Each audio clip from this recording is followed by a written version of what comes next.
And we are back with part 2 of Grease and Glamour 2.0's second podcast. I don't know. We're going to come up with something different than the 2.0 thing. It's overdone. Episode 1, part 2. Section 3. It's like we never left. Yeah. We're even still in the same clothes. Yeah.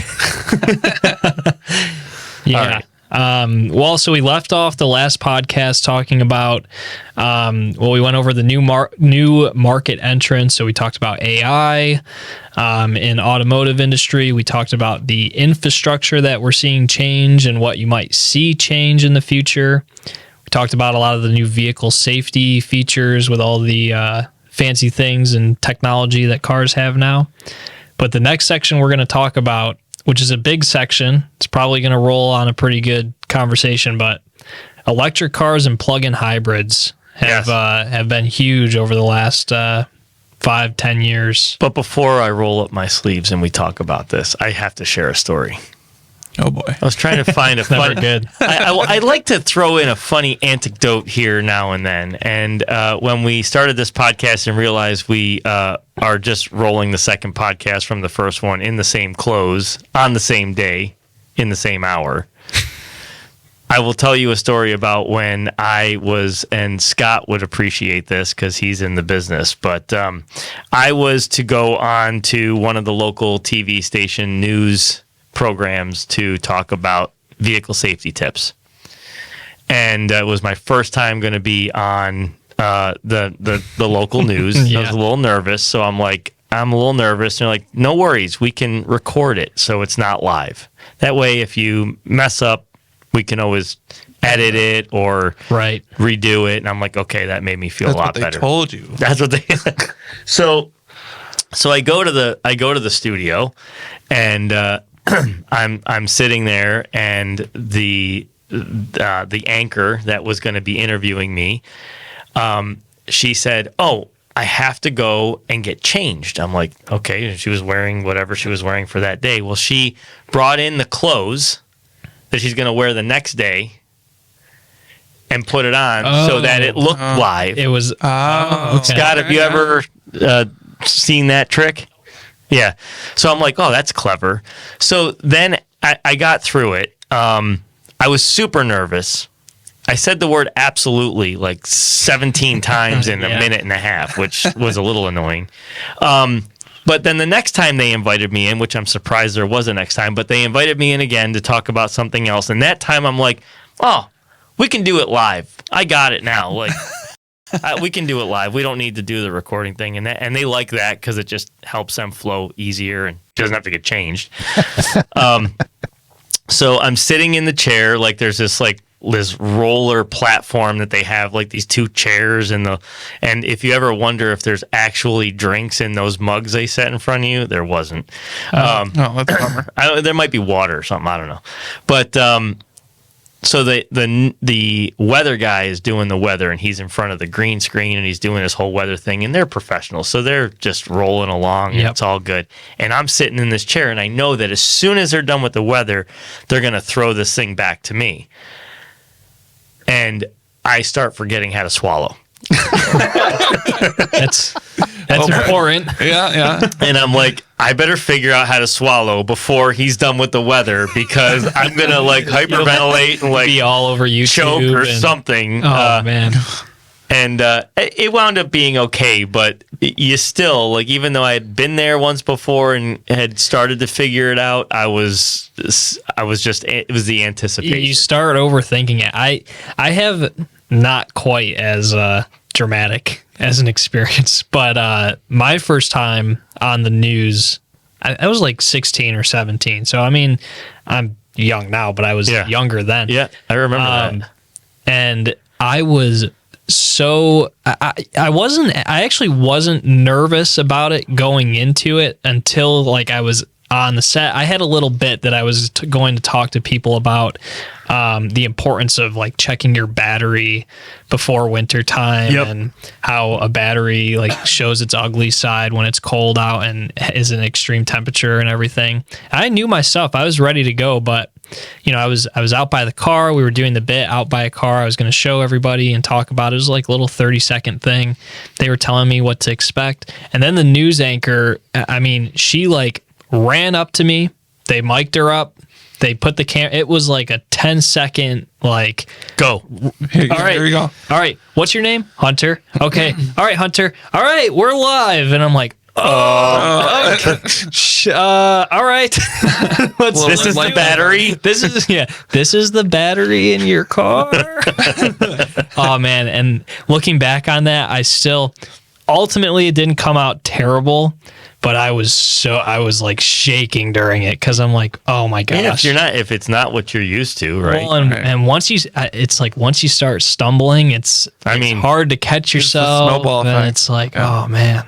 Absolutely. So now back to EV and hybrid, right? That's what you want to talk about? That's right. I actually am going to start this topic off with just a little bit of a quiz for you guys. Okay. The first question I have for you is, do you think the percentage of new electric vehicles sold in the United States of America, so the amount of new EVs sold last year in 2023, what do you think the percentage of vehicles is that are electric cars? Just EV, not just EV.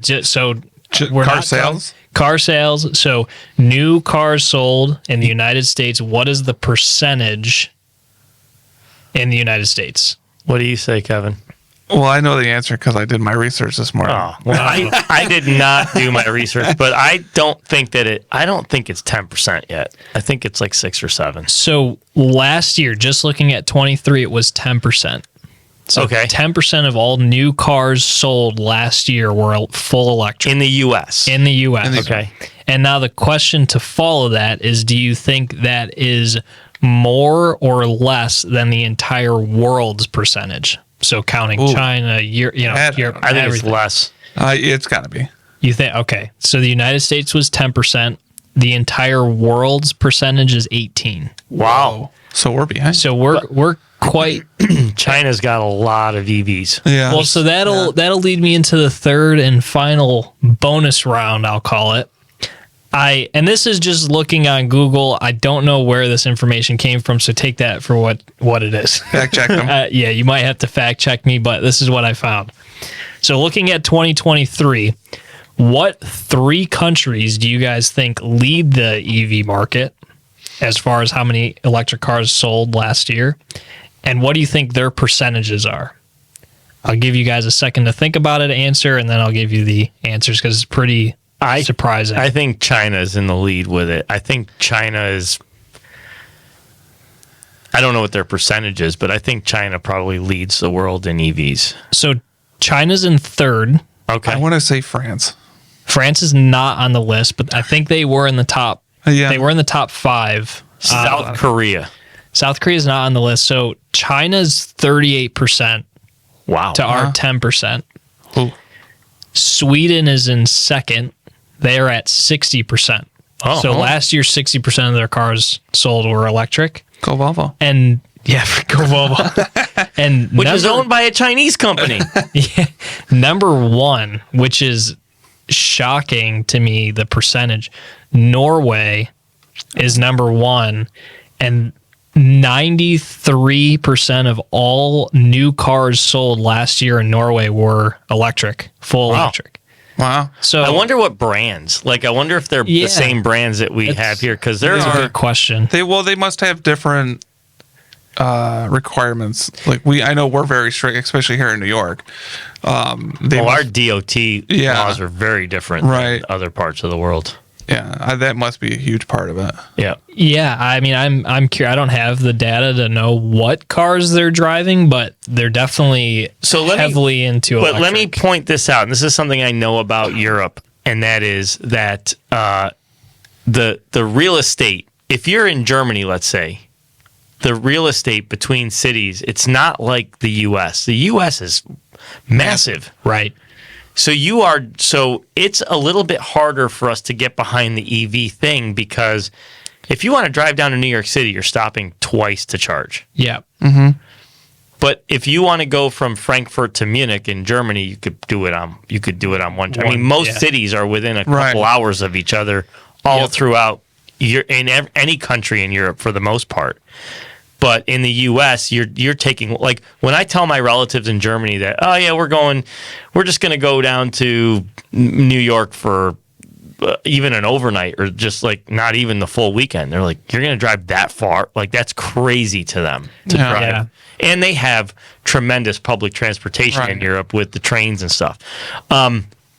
So the biggest problem here with EVs is just the range. Like, once they get the range thing straightened out, I mean, they're starting to get better, but once they have EVs that are full 600 miles, then that's it. Game over for because they'll be selling a ton of these. The range is important, but I think the time to charge is also, but if you go to they have.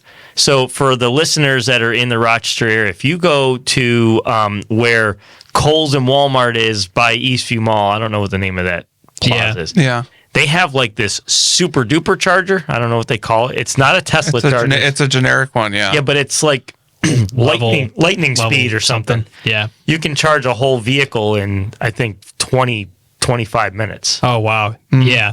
Yeah, I mean, that's important too, because, like, gassing your car takes 5 minutes. Yeah. That's about right, yeah.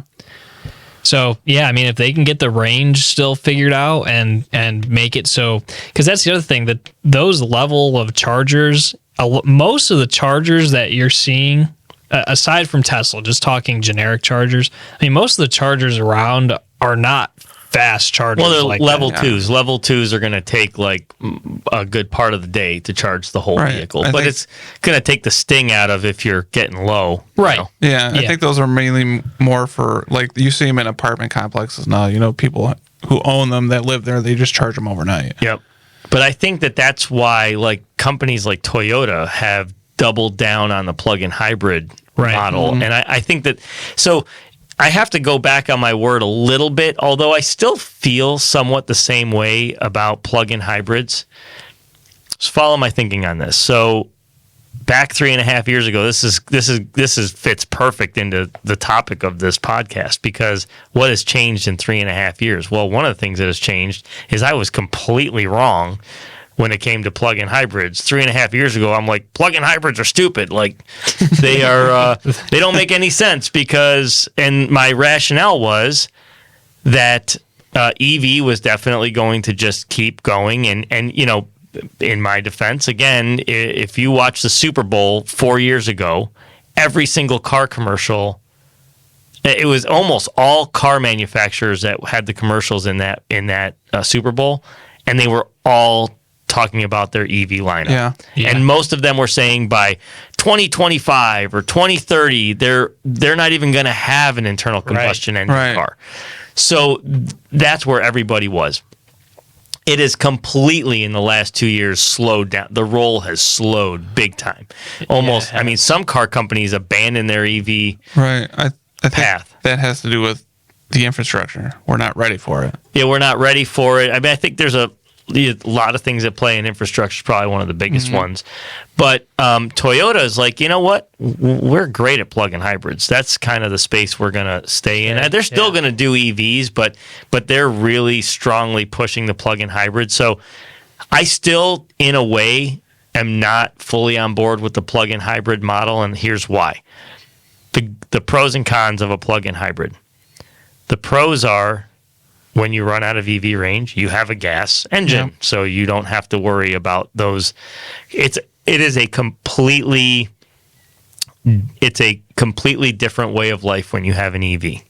You're thinking about things differently. You're thinking about when you're charging, how you're charging. You don't want the vehicle to decharge below 20%. You don't want to charge it above 80%.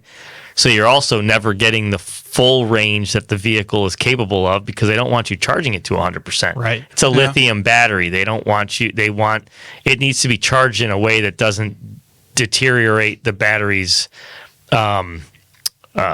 efficiency over time. Yeah. So that's a problem. So the plug-in hybrid solves that because you go, okay, well, I can plug in. First of all, there's people that have plug-in hybrids that never plug them in. Yeah, I never use them. They just don't use it. They use it like a Right. gas car. Yeah. And it gets good gas mileage. And if they plug the thing in and they just use the gas engine, they get like 55 miles to the gallon. Yeah. Right. But you have a choice with a plug-in hybrid. So the pros of a plug-in hybrid is it gives you really 3 choices. You can do nothing and just drive it like a gas car. Never plug the thing in. There are people that do that. I don't know why, but they do.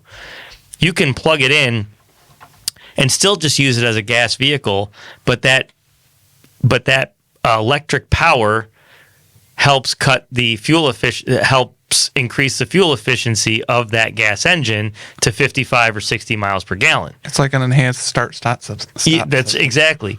Or you can use it in EV mode to where you get the first, I don't know, I mean, I think there are cars that are as much as 35 or 40 miles of EV range, but a lot of them are like more like 20. Yeah. But if you have a small commute to work, you could get to work and home every day and not Right. touch the gas engine. So for that, plug-in hybrid is actually a really great solution. And now I'm on board with plug-in hybrids. I do not think they are stupid. I actually think that they're a good choice for some people. However, the thing that is still needs to be considered is when you have an EV vehicle, one of the things you're spending money on is the luxury of not having to spend money on internal combustion engine repairs. Right. Yeah. It's a good point. When you have a plug-in hybrid, you now not only have the concern of your EV car's potential, There's more problems. going on. you also have an internal combustion engine that you still have to do all the same things to. And in some cases, it's even more expensive because some of we call it ICE, right? Internal combustion engine. So just so I don't have to keep saying internal combustion ICE. engine. ICE. ICE, baby. Yep. So an ICE engine still going to require the tune-ups, the oil changes. The plug-in hybrid still going to need the tune-up, the oil changes. In some cases, more expensive because the spark plugs might be more robust. The 12-volt batteries are even more robust than the EV battery. So there's a lot more going on in the plug-in hybrid. So you're certainly not saving money on repairs. Right? It's probably costing more in repairs. And some shops aren't equipped to repair those kind of vehicles because they're so much heavier and they need special lifts. That's right. You need special lifts. You need special training because you don't want to get shocked by one of those high voltage systems. Yeah. I mean, it's so important. It's not like putting your tongue up against a AA battery. Seats are still good. It's a little more than that. Yeah, I mean, just like in our shop, there's so much that goes into being able to work on electric and plug-in cars. I mean, just for example, the one thing that I have always thought is just so shocking. But yeah, No pun intended. no pun intended there. You have to wear, as a technician, you have to wear special gloves when you work on high Yep. voltage systems, and those gloves have to be like renewed pretty regularly. Like they have an expiration date, and I mean it's like watching a full-on heart or brain surgeon go in and work, because any wrong move, like if you don't really know what you're doing, I mean you could kill yourself Right, pretty yeah. easily. Oh, yeah. You know? We And- sent 14 of our employees to special training last year, and a fair amount of it was EV, working on EVs and plug-in hybrids. Yeah, and I think that a scary thing is that not everybody feels the gravity of how important it is to be properly trained on that. Yeah. And there are probably a lot of people who just say, "Oh, yeah, I'll work on it, or I'll try to do this, or I'll try to do that." When it's like working on electric in your own house. If you don't really know what you're doing, you can really like do some damage pretty quick. Not to mention even the software that you have just to communicate with the car. By the way, if you have flickering lights in your house, I had our electrician come over. We had flickering lights in our house. We have an older house. We're on a main road, and after trying to figure out what was going on, we couldn't figure it out. The ground wire to the house was loose outside at the box, because the trucks that drive by our house rumble the ground, rattle. vibrates, and over Wow. time it was vibrating the nut loose on the ground wire. And when he went in there, and it was like no big deal to him, but he's like, if I just touch this the wrong way, I'll be dead. And I'm like, I don't want your job. Yeah, please don't I do will that. gladly pay you the expense of an hour of an electrician for. Find yourself a good electrician, because Yeah, but that's the thing. So just recapping on plug-in hybrids versus EV versus ICE. So you can get a very fuel-efficient ICE engine and business as usual. It's what we've been dealing with for our whole lives. You can get an EV, and you just have to plan on putting a level 2 charger in your house, which is very easily done. Like if people buy an EV from Universal Imports, I'm going to put our plug in there. Plug. No pun. I'm not even going to say shameless, because this is the whole reason we do this podcast is Right. to advance our dealership. But if you come to us to buy a car, we can even roll into the deal the installation of the EV charging system at your house. It can be in the garage. It can be on the side of the house if you don't have a garage. It can be on a detached structure. And they're not expensive. And then you plug your car in at night, and then you've got 300 miles or 250 miles of EV range when you get out in the morning. Plug-in hybrid, it's going to give you a lot of flexibility, and that will be great for some, but you're not saving any money in terms of repairs. You are potentially, it might cost you a little bit more over time, or we'll just say it's even for the sake of argument.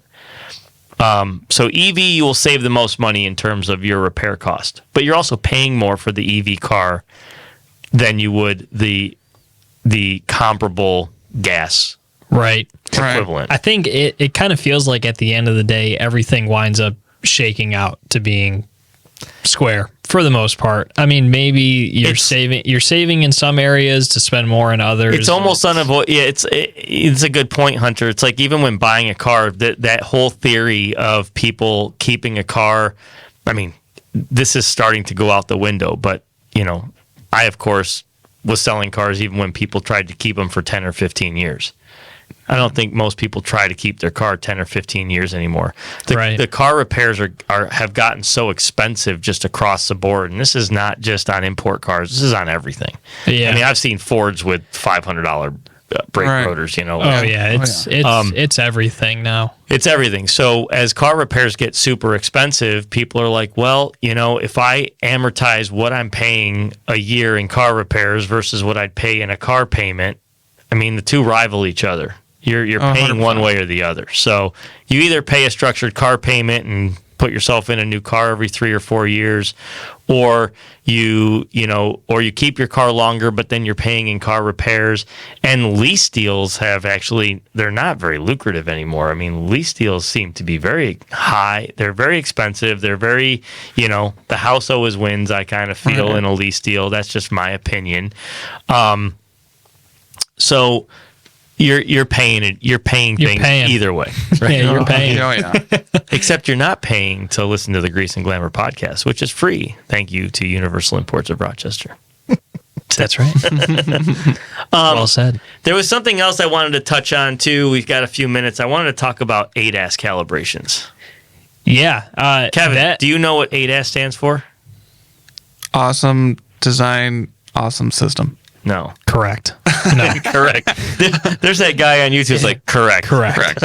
It is advanced drivers assisting systems, and most cars now on the road, I would say 2017 and newer, have these systems. Some level of it. I mean, there's definitely more of those systems coming out in newer cars. It actually plays into our final topic with autonomous driving. We talk quite a bit about autonomous driving, but it is a big thing. Let's finish with talking about ADAS. Yeah, it's definitely a very important thing on vehicles now, and like anything else on all vehicles, it does have to be serviced. Let's talk about. Let's tell people what is What is the ADAS system? What are the things that make up the ADAS system? So the way that I typically put it to people, and the easiest way of understanding it, is it's pretty much all of the smart features on your car. So like the lane departure, the automatic cruise control, automatic high beams, Blind spot monitoring, blind spot, parking assist. Yeah. and then for the autonomous cars, the autonomy of the car, that all of that stuff is extremely dependent on the radar sensors and the cameras that are equipped on And collision warning. Yep. Yeah. yeah. Also. That's a huge one. Yep. But some cars have more systems than others, obviously. I mean, it's just like anything. Some cars have different features than others, but what's so important about these systems is they're very dependent on those cameras and radar sensors. That's how they work. I mean, that's what it relies on. It essentially gathers And you don't information. see those. Some of those sensors are all underneath the bumper. They're not visible. So Right. Yeah. Usually, so a couple things you can look for. If your car has a big triangle at the top of the windshield, that's your camera. That's your front-facing camera. whereas on Audis, it's on the front grille, but there's also one in the glass. So there's usually always one in the top of the windshield. There are sometimes in like the fog grills where usually a fog light would be. They're like little black balls. They look like like rubber. Bulbs, I guess. Yeah. Those are the radar sensors. All of that stuff is gathering information on the road and reporting it back to the car, and that's how it works. Those systems get calibrated. We call it an ADAS calibration. It's very similar to like aligning your car. You have to align everything mechanically so everything is straight and everybody knows what's going on. These systems, you essentially laser in with like a laser pointer into those cameras and sensors, and we have tools that recalibrate the sensors and cameras to report accurately to. So now I'm gonna be a customer. Hi, Hunter. My name is John, and I am here bringing in my car. And I've heard someone tell me about these ADAS calibrations. Is that something I should do? Oh, well, it depends on the situation. Okay. Well, the situation is I don't have a situation. I don't have my backup camera's working great. I think my lane change thing is working great, and everything's working great, and I have no warning lights. I mean, so why would I need a calibration if I have no warning lights on my car? I need you to stop talking in that voice. All right. Well, that's a good point. So, no, you don't always get warning lights, and essentially these systems report to the car like anything else. And if it's just like an inch out of calibration, and the things that cause that are like bumps in the road, potholes, just like any other thing on your car, like alignments, like all that things go out. Yeah, so that stuff gets impacted over time. So the way that I have been presenting it to most people, and we've been doing this for a while, usually doing a four-wheel alignment is the best time to also do a calibration. The reason being is when you finish an alignment, the last thing you do on these cars is you reset what's called the steering angle sensor. That is the sensor that tells your car what is dead straight. So now once you've done that, your car now knows what the straight line is, and that if any of those cameras or radar sensors, which is pretty much a guarantee, they're going to be out disjointed or out to some degree. And it's minor. Like it can be minor, yeah. Millimeter. A little bit, but it makes a big difference in the effectiveness of those systems. But once you reset that steering angle sensor, now the straight line of the car is not in compliance with the angle of those sensors and cameras. So it's actually even happened before where when you do an alignment on these cars and you reset the angle sensor, it's possible then that will cause fault codes because now they're not in sync. Yeah. And so a good opportunity to do that on these cars is when you do a four-wheel alignment, you should also do a calibration. And there's actually a lot of manufacturers who require that as something to be done. But that's what I found is the best time to do it. And usually that should be done. I think a good time to do it is once a year, right after winter time, right after the While bad doing an driving. alignment. Yep. You should do an alignment with a calibration if your car has the calibration, the ADAS features. That's the perfect time to do it. Yeah, so I agree with that completely, and there are car manufacturers that require it even with an alignment. It's still a tough sell to a lot of people because they haven't even heard it. It's going to be more well known as time goes on. But if you just think about when you use use that like lane keeping assist and you start to go out of the lane and your car pulls you back in, what is pulling your car back in? It's not steering it for you. It's actually using the brake calipers to sort of lightly put on the brakes to sort of draw you back in.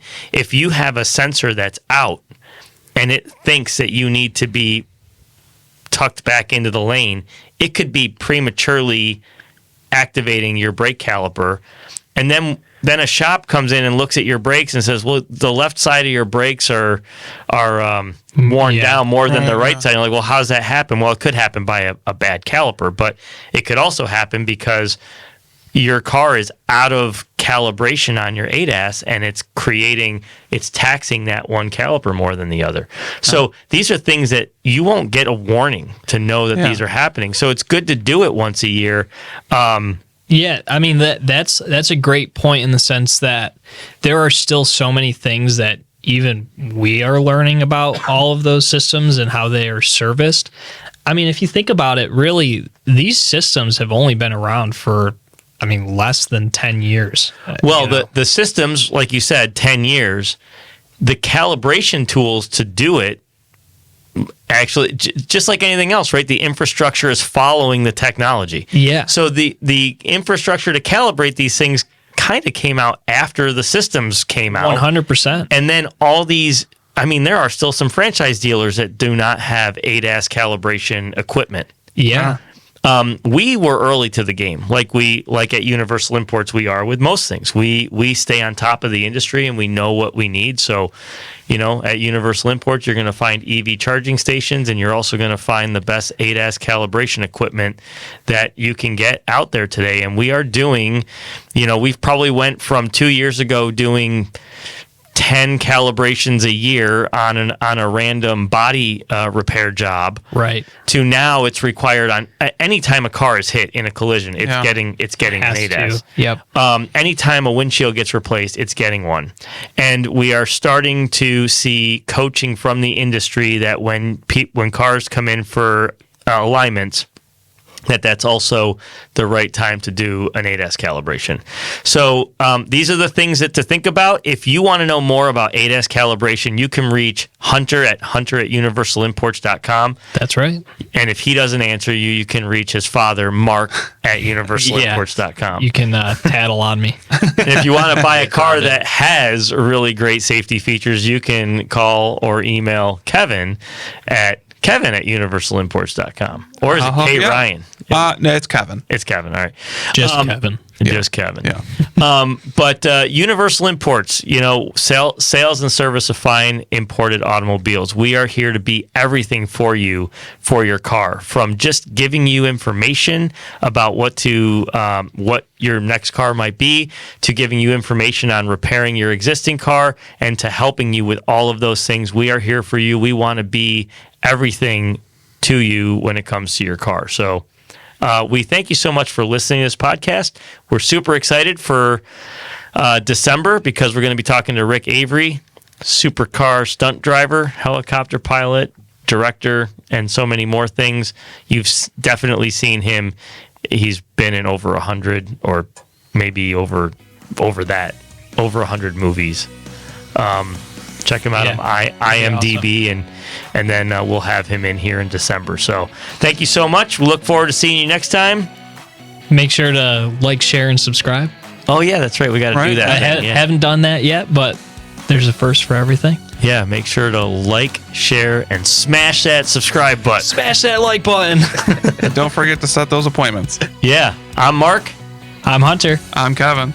Till next time. See Thank you you. guys. See ya. See ya.